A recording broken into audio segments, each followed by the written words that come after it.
Hai semuanya, welcome back dan terima kasih buat kalian udah klik video ini. Guys, sudah lama banget aku nggak buat video karena males banget. Nah, jadi kali ini aku bakal membahas sebuah cerita lama. Ini cerita hilangnya seorang pendaki di Gunung Semeru. Ini cerita itu tahun 90-an, jadi udah lama banget. Nah, dulunya hilangnya seorang pendaki ini cukup heboh lah, dan juga cukup bikin merinding. Tapi kali ini aku bakal ngebahas dengan santai aja. Jadi si pendaki ini hilang, bener-bener hilang, bahkan sampai hari ini tuh nggak ditemukan.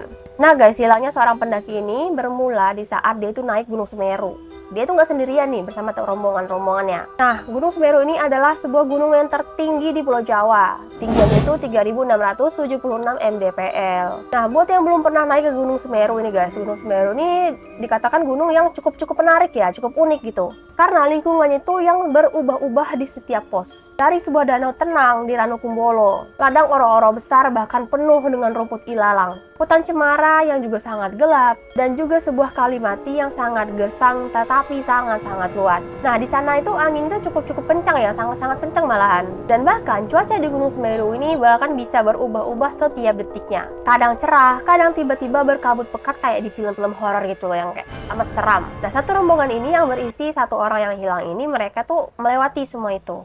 Dan pada saat mereka sampai di Kalimati, mereka bermalamlah di sana. Nah, kalau bermalam di Kalimati di sana, katanya udaranya itu sangat dingin, sangat dingin, dan bahkan suara-suara angin itu sangat-sangat keras. Bahkan lampu senter itu menjadi satu-satunya penerang jika bermalam di Kalimati. Walaupun lingkungannya itu yang terlalu ekstrim kayak gitu, tetapi guys, pemandangan di Kalimati ini sangat-sangat indah. Nah, sampai di situ semuanya itu masih aman. Nah, sampai keesokan harinya, akhirnya sang rombongan ini tuh mulai melanjutkan perjalanan. Nah, di mana mereka ini melanjutkan perjalanan menuju ke Arkopodo. Nah, biasa ini guys, jalur ini tuh bakal dilewati saat masih gelap. Karena biasanya para pendaki itu bakal mengejar sunrise, tepatnya di puncak Gunung Semeru. Nah, dari laporan senior Mapala nih, yang satu rombongan sama si pendaki yang hilang ini, di mana sang korban yang hilang pada waktu itu, dia tuh nggak memperlihatkan gelagat yang sangat aneh, biasa aja. Itulah kenapa teman-teman dari kelompoknya itu nggak ada yang ngeh gitu kalau si temannya satu ini tuh tiba-tiba dia hilang. Karena kalian punya teman gak sih yang jalannya itu lebih cepat gitu dari kalian? Jadi kayak beberapa meter lah dari kalian tuh, karena langkah per langkahnya dia itu lebar beda sama kalian. Nah, si pendaki yang hilang ini juga seperti itu. Jadi dia itu jalannya tuh lebih cepat dari teman-temannya yang lain. Jarak itu nggak jauh guys, cuman jarak beberapa meter aja lah dari teman di belakangnya. Nah, akhirnya makin lama temennya itu tuh kok tiba-tiba hilang nih, di depan tuh udah nggak ada nih si pendaki yang hilang ini. Tetapi pada waktu itu si teman-temannya itu masih berpikir positif, kayak mungkin temennya dia itu masih nunggu mereka di depan gitu. Tapi saat perjalanan mereka itu makin lama makin jauh, 5 menit kemudian, 10 menit kemudian, bahkan setengah jam kemudian lah, kok temennya itu tuh udah bener-bener nggak kelihatan lagi gitu loh, kayak udah hilang di telan bumi. Dan gak ada tanda-tanda keberadaannya dia sama sekali. Nah, disitulah teman-teman rombongannya itu mulai panik. Bahkan mereka tuh teriak-teriak manggil nama si pendaki yang hilang ini. Tetapi nihil, gak ada jawaban sama sekali. Nah, dan sejak saat itulah sang pendaki ini tuh mulai hilang, bahkan sampai hari ini. Akhirnya, teman rombongannya ini langsung menelpon tim SAR. Bahkan pencarian besar-besaran pun dilakukan pada tahun 90-an itu.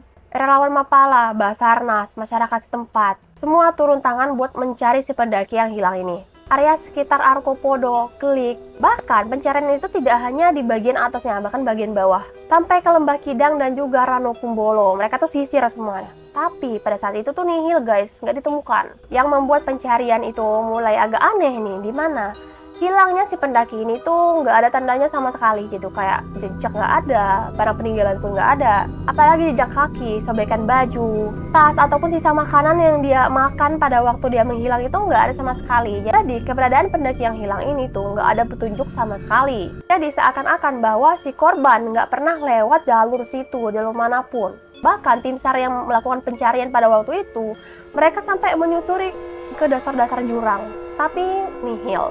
Kalaupun si korbannya ini sudah meninggal guys, pasti kan tercium bau yang agak-agak menyengat gitu kan. Tetapi di saat tim SAR melakukan pencarian, itu tuh nggak mencium bau sedikit pun. Nah, ini tuh bukan kejadian yang biasa, melainkan sebuah kayak kejanggalan yang sangat besar. Nah, di saat hilangnya si pendaki ini, banyak teori-teori spekulasi nih yang berkembang. Nah, di mana teori yang pertama itu banyak yang berpikir bahwa sepertinya si korban ini jatuh ke jurang. Nah, teori ini adalah teori yang paling logis guys. Tapi kan kalian tahu ya, jurang-jurang itu sudah disisir nih, udah dicari semua sama tim SAR. Nggak ada. Nggak ditemuin apa-apa, tulang pun enggak, ataupun sehelai pakaian juga enggak. Dan yang kedua, teori bahwa dia itu kena hipotermia. Akibat hipotermia ini, banyak yang mengatakan bahwa di saat sang pendaki ini kena hipotermia, dia itu bakal kebingungan, lepas pakaian, dan bahkan dia sampai bisa berlari tanpa arah. Tetapi yang anehnya lagi, jejak fisiknya itu yang dia tinggalin tuh nggak ada guys. Jadi kan selai baju, selai sobekan baju itu pun nggak ada gitu. Jadi kayaknya nggak mungkin kalau dia itu kena hipotermia. Nah, teori yang ketiga bahwa sepertinya si pendaki yang hilang ini dia itu terseret ke lembah yang sangat tersembunyi. Nah, di mana nih guys? Semeru ini punya sebuah lembah cadas yang sangat tersembunyi, yang bahkan nyaris banget nggak terlihat. Teori yang keempat adalah teori mistis. Nah, kalau teori mistis sudah pasti ini, pasti ada ya di setiap ada yang hilang pasti ada mistis-mistisnya. Nah, teori yang terakhir ini banyak banget diceritakan oleh pendaki-pendaki senior nih. Di mana di area Arkopodo ini banyak yang bilang dipercaya punya gerbang yang dimana gerbang ini adalah gerbang yang gak kasat mata. Nah, ada yang menyebutkan bahwa di gerbang ini bernama Gerbang Penjaga Semeru. Nah, ada juga yang percaya bahwa di tempat ini tuh ada sosok tertentu yang bisa menyesatkan seorang pendaki. Di mana mereka itu bisa membuat para pendaki ini bisa mengikuti suara, mengikuti cahaya, ataupun mengikuti sebuah bayangan. Bahkan relawan pencarian yang pada waktu itu, mereka tuh mengaku guys, mereka tuh sering mendengar suara langkah kaki dari kejauhan. Tapi saat didekati nih guys, nggak ada siapa-siapa gitu. Nah, di situ kan mereka tuh mulai heran. Apakah itu cuma suara angin, ataukah sesuatu yang lain yang nggak kasat mata, yang nggak kita ketahuin gitu. Nah, kenapa kasus ini sampai saat ini guys masih menjadi menjadi sesuatu hal yang sangat aneh gitu. Karena walaupun sudah berpuluh-puluh tahun dia itu hilang, sampai hari ini pun tidak ditemukan petunjuk apapun tentang dia. Jadi seperti si pendaki ini ataupun si korban ini tuh, dia tuh menghilang dari dunia. Gak ada saksi tambahan, gak ada barang bukti. Jadi itu semuanya tuh gak ada. Ya kayak ya udah gitu, gak ada apa-apa. Nah, menurut kalian gimana nih guys? Apakah pendaki ini hilang karena tersesat? Apakah dia itu hilang karena jatuh ke jurang? Ataukah ada hal lain yang gak bisa dijelaskan sama logika? Karena kalau misalnya kita naik gunung katanya, karena gue sendiri belum pernah naik gunung ya guys. Katanya nih, kita tuh harus menjaga sikap sopan santun. Jangan berbuat hal yang aneh lah di gunung. Karena gunung itu sangat besar, sangat luas, dan sulit sekali dijangkau loh oleh manusia. Nah, coba kalian share ataupun tulis pendapat kalian di kolom komentar. Nah guys, kalau kalian suka dengan cerita misteri seperti ini, klik like dan komennya di bawah. Dan terima kasih buat kalian sudah menonton. Dan sampai ketemu di cerita-cerita aku berikutnya. See you in the next video and bye-bye.